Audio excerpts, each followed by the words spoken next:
আসসালামু আলাইকুম ওয়া রাহমাতুল্লাহ নাহমাদুহু ওয়া নুসাল্লি আলা রাসূলিল কারীম আম্মা বাদ। আজকের এই দর্শে আমরা জানবো উসুল ফিকহের নাশওয়াত বা উৎপত্তি এবং তার তাদবিন বা সংকলন। যে উসুল ফিকহ এর উৎপত্তি ধরা যায় যখন থেকে ফিকহ রয়েছে তখন থেকে কি উসুল ফিকহ রয়েছে। কিন্তু রাসূল সাল্লাল্লাহু আলাইহি ওয়াসাল্লামের জামানার মধ্যে তেমন একটা তাদবিন করার প্রয়োজন ছিল না, কেননা সেই সময় রাসূল সাল্লাল্লাহু আলাইহি ওয়াসাল্লাম ওয়াহীর মাধ্যমে সমাধান দিতেন এবং আল্লাহ প্রদত্ত যে ইস্তেনবাতের যোগ্যতা ছিল সেই যোগ্যতা থেকে ফিতরি যে ইজতিহাদ ছিল সেই ইজতিহাদ থেকে তিনি কি করতেন, তার সুনানের মাধ্যমে তিনি কি ফয়সালা দিতেন। সেই জন্য সেই সময় তাদবিন করার প্রয়োজন ছিল না। উদাহরণস্বরূপ যেমন ইবনে আব্বাস রাদিয়াল্লাহু আনহু থেকে বর্ণিত যে তিনি বললেন, রাফাত ইমরাতুন সাবিয়ান লাহা ফাকালাত ইয়া রাসূলুল্লাহ আলি হাযা হাজ্জুন। একজন মহিলা তার শিশু সন্তানকে সামনে পেশ করে বললেন যে তার জন্য কি কোনো হজ আছে। তখন রাসূল সাল্লাল্লাহু আলাইহি ওয়াসাল্লাম বললেন, নাআম ওয়ালাকি আজরুন, যে হ্যাঁ তার হজ হয়ে যাবে এবং সে যদি হজ করে নফল হিসেবে হজ হবে এবং সেই সওয়াবটা তোমার জন্য হবে। এই হাদিস বর্ণনা করেছেন ইমাম মুসলিম, হাদিস নাম্বার হলো 1336। আবু হুরায়রা থেকে আরেকটি হাদিস এসেছে, রাসূল সাল্লাল্লাহু আলাইহি ওয়াসাল্লাম তিনি বলেন, আবু হুরায়রা রাদিয়াল্লাহু আনহু বলেন যে সাআলা রাজুলুন আন-নবী সাল্লাল্লাহু আলাইহি ওয়াসাল্লাম, যে রাসূল সাল্লাল্লাহু আলাইহি ওয়াসাল্লামকে এক ব্যক্তি প্রশ্ন করলো, ফাকালা ইয়া রাসূলুল্লাহ ইন্না নারকাবুল বাহরা ওয়া নাহমিলু মা'ানা আল-কলিলা মিনাল মা, যে আমরা কি সমুদ্র সফর করি এবং আমাদের সাথে অল্পই কি পানি নেই, খাবার পানি অল্প পানি নেই। ফা ইন্না তাওয়াদ্দাউ বিহি আতিশনা আফানা তাওয়াদ্দাউ বিমাইল বাহরি, যদি আমরা কি করি এই আমাদের সাথে খাবারের যে পানি আছে সেই পানি দ্বারা যদি কি করি আমরা উযু করি, তাহলে আমরা কি হবো, তৃষ্ণার্ত হয়ে যাব, আমরা খাবারের পানি পাবো না। আমরা কি সমুদ্রের পানি দ্বারা উযু করতে পারবো?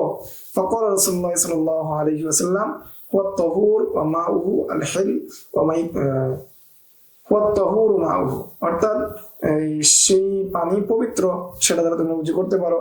আল-হিল ওয়া মাইতাতুহু, এবং তার মৃত যে প্রাণীগুলো রয়েছে সেগুলো কি হালাল বৈধ, তোমরা সেগুলো খেতে পারো। অর্থাৎ সাগরের মাছ যদি মরেও যায় তোমরা খেতে পারো। রাসূল সাল্লাল্লাহু আলাইহি ওয়াসাল্লাম নিজ ইজতিহাদের মাধ্যমে ওই সাহাবীকে ফয়সালা দিয়ে দিয়েছেন, সেটা আল্লাহ তাআলার পক্ষ থেকে। এই হাদিসটি বর্ণনা করেছেন ইমাম আবু দাউদ, হাদিস নাম্বার 83। সাহাবায়ে কেরাম তাবিঈনদের জামানায় তারা নুসুসের মাধ্যমে তাদের স্বভাবগত আরবি ভাষার যে যোগ্যতা ছিল, যে তাদের যে রাসূল সাল্লাল্লাহু আলাইহি ওয়াসাল্লামের সাথে উঠা বসা করার কারণে এবং আরবি ভাষার যে পাণ্ডিত্য তাদের মধ্যে ছিল, সেই পাণ্ডিত্য থেকে বা সেই দক্ষতা থেকে, মালাকা থেকে, সেই যোগ্যতা থেকে নসুসগুলো তারা যেভাবে বুঝতেন, যেভাবে জানতেন, সেই জানা থেকে তারা কি করতেন, ফতোয়া দিতেন এবং ফয়সালা করতেন। এই জন্য রাসূল সাল্লাল্লাহু আলাইহি ওয়াসাল্লামের সাথে থাকার কারণে এবং কোন আয়াত কোন প্রেক্ষাপটে কিভাবে নাজিল হয়েছে সেই সম্পর্কে তারা বিস্তারিত জানতেন এবং মাকাসিদে শরিয়া সম্পর্কে তারা বিস্তারিত জানতেন, যার কারণে তারা সহজেই কি তারা সেখান থেকে ইস্তেনবাত করে তারা ফয়সালা দিতে পারতেন। তাদবিন হয়েছে বিশেষভাবে যখন ইসলামী বিজয় চতুর্দিকে ছড়িয়ে গেল, যে আরব আজম ইসলামের মাধ্যমে বিজয় হতে লাগলো এবং আরবের সাথে অনারব মিশ্রিত হতে লাগলো, তখন এই আরবি ভাষা বোঝার জন্য বা কাওয়ানিন বোঝার জন্য নাহবি, সরফি, অন্যান্য যে কায়দা রয়েছে, নিয়মকানুন রয়েছে, সেগুলো লেখা, জব্দ করা, তাদবিন করার প্রয়োজন দেখা দিল। এর সাথে সাথে এই উসুল ফিকহের যে কায়দা কানুন আছে সেগুলো লেখার প্রয়োজন দিল। এর প্রেক্ষিতে ফুকাহায়ে কেরামগণ সেগুলোকে তারা সমষ্টি করেছেন, লিখেছেন। তার মধ্যে অন্যতম হলেন ইমাম আবু হানিফা, ইমাম মালিক, ইমাম শাফি প্রমুখ যে ইমামগণ রয়েছেন, তারা সেগুলোকে সংকলন করেছেন। তবে ইমাম আবু হানিফা এবং ইমাম মালিক সেগুলোর উসুলগুলোকে নির্দিষ্ট কোনো কিতাবে মুস্তাকিল ভাবে সন্নিবেশিত করেননি, বা ইমাম আবু হানিফার যে কিতাবগুলো আছে সেগুলো তো তার ছাত্ররা লিখেছে, সেই হিসেবে তারা সমষ্টিগতভাবে বা নির্দিষ্টভাবে মুস্তাকিলভাবে স্বতন্ত্রভাবে কোনো ধরনের উসুলের কিতাব তারা লেখেননি।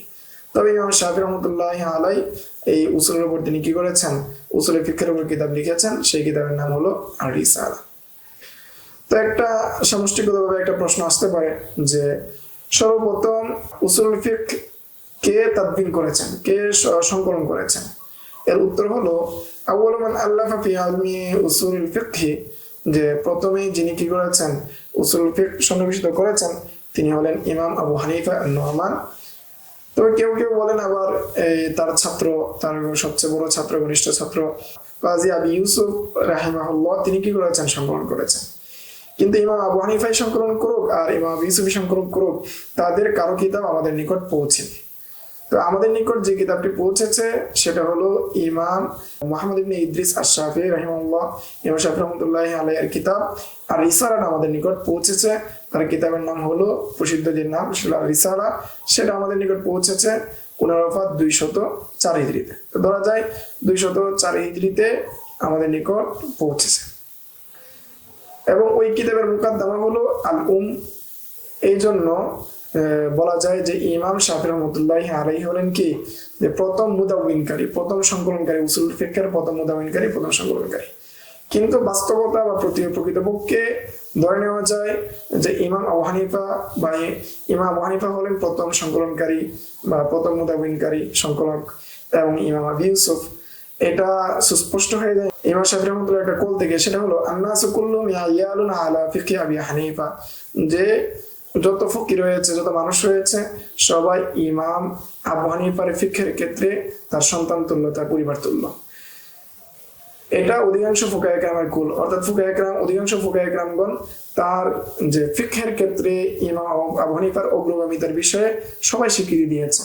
তাহলে আমরা ধরে নিতে পারি যে ইমাম আবু হানিফার কিতাব আমাদের নিকট না পৌঁছলেও তিনি ছিলেন সর্বোত্তম উসুল ফিকহের মুদাউবিন বা সংকলনকারী। আমরা সবাই জানি উসুল ফিকহের ফজিলত সম্পর্কে, আমরা সবাই জানি।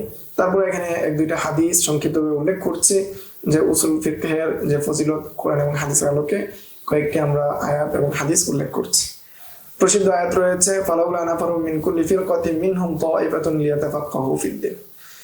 অনুরূপভাবে আরেকটি আয়াত, ইউতিল হিকমাতা মান ইয়াশা ওয়া মান ইউতিল হিকমাতা ফাকাদ উতিয়া খায়রান কাসীরা। এখানে হিকমত দ্বারা উদ্দেশ্য হলো যে ফিকহ, কোরআন এবং হাদিসের মধ্যে যে ফিকহ রয়েছে সেটাই কি উদ্দেশ্য, যেটা মুফাসসিরিনের কোল থেকে জানা যায়। অনুরূপভাবে সূরা নিসার 59 নম্বর আয়াতে এসেছে, ফাইন তানাযাতুম ফি শাইইন ফারুদ্দুহু ইলাল্লাহি ওয়ার রাসূল। দেখেন, ইলাল্লাহি ওয়ার রাসূল দ্বারা উদ্দেশ্য হলো যে কোরআন এবং হাদিসের যে বিধিবিধান রয়েছে সেগুলো, অর্থাৎ হুকুম হাকাম যেগুলো রয়েছে সেগুলো। তো এখানে কোরআন এবং হাদিসের মধ্যে যে উসুল আছে সেই উসুলের দিকে ফিরে যাওয়ার জন্য কি আল্লাহ তাআলা আমাদেরকে আদেশ করেছেন। আর হাদিসের মধ্যে ফিকহের ফজিলত সম্পর্কে ইবনে আব্বাস রাদিয়াল্লাহু আনহু থেকে বর্ণিত রয়েছে, আন্না রাসূলুল্লাহ সাল্লাল্লাহু আলাইহি ওয়াসাল্লাম قال মান ইউরিদিল্লাহু বিহি খায়রান ইফাক্কিহু ফিদ-দীন, বুখারীর বর্ণনা। এবং ইবনে আব্বাস রাদিয়াল্লাহু আনহু থেকে আরো বর্ণিত রয়েছে, তিনি বর্ণনা করেন রাসূল সাল্লাল্লাহু আলাইহি ওয়াসাল্লাম বলেছেন, ফাকিহুন ওয়াহিদুন আশাদ্দু আলা শাইতান মিন আলফি আবিদিন, যে শয়তানকে পরাজয় করা থেকে বা শয়তানের প্ররোচনা থেকে বাঁচার ক্ষেত্রে একজন ফকিহ 1000 আবেদ থেকে শক্তিশালী। হাদিসটি তাখরিজ করেছেন ইমাম ইবনে মাজাহ, তবে হাদিসটি যায়েফ।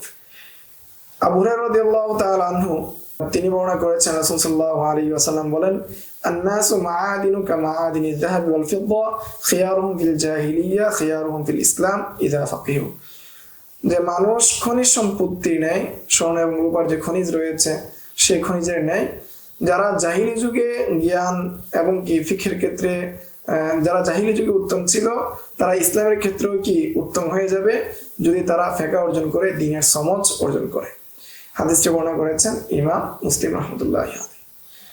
ফিকহের ক্ষেত্রে উসুল ফিকহের প্রসিদ্ধ কিছু কিতাব, উসুল ফিকহের প্রসিদ্ধ কিছু কিতাব হচ্ছে, তার মধ্যে আমরা দরসে নাজামের মধ্যে আমরা কাতিয়া জামাতে আমরা পড়েছি উসুলুশ শাশি, এই কিতাবের লেখক নিজামউদ্দিন আশ-শাশি, ওনার ওফাত 325 হিজরি।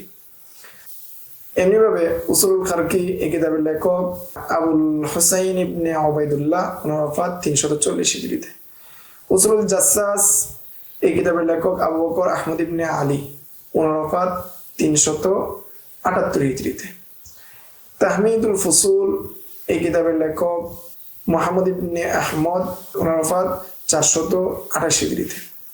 অনুরূপভাবে আরেকটি প্রসিদ্ধ কিতাব আল-উদ্দাতু ফি উসুল ফিকহ, এই কিতাবের লেখক আবু ইয়ালা আল-ফাররা আল-হাম্বলি, ওনার ওফাত 458 হিজরিতে।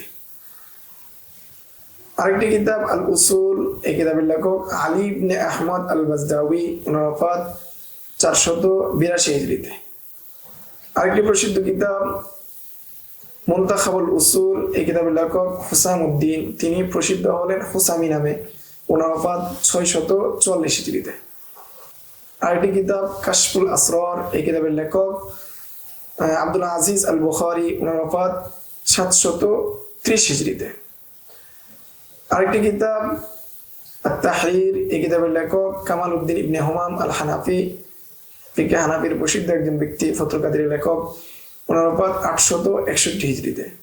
মুসাল্লাম আস-সুবুত, এই কিতাবের লেখক মুহিবুদ্দিন আব্দুশ শাকুর, ওনার ওফাত 1119 হিজরিতে। ইরশাদুল ফুহুল, এই কিতাবের লেখক ইমাম শাওকানি, ওনার ওফাত 1250 হিজরিতে। আল ওয়াজিহ ফি উসুল ফিকহ, এই কিতাবের লেখক ডাক্তার মুহাম্মদ সুলাইমান আল আশকর, ওনার ওফাত 1430 হিজরিতে।